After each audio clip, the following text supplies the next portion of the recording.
সবার মন। ছোট্ট মুখটা মনে পড়লে ঝরে চোখের ক্ষণ। খেলনা পড়ে ঘরের কোণে, তুই আর ফিরবি না। অন্যায়ের এই পৃথিবীতে শান্তিতে ঘুম আসে না।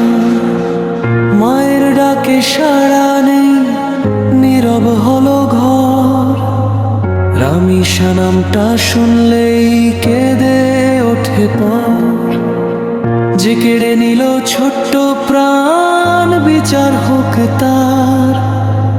এমন কষ্ট যেন আর না আসে কোনো পরিবার। ও রামিসা, তুই ছিলি ঘরের আলো, কেন আজ সব অন্ধকার ভালো? হাসি বদলে কান্না শুধু রয়, তোর স্মৃতিতে আজ মনটা ক্ষয়।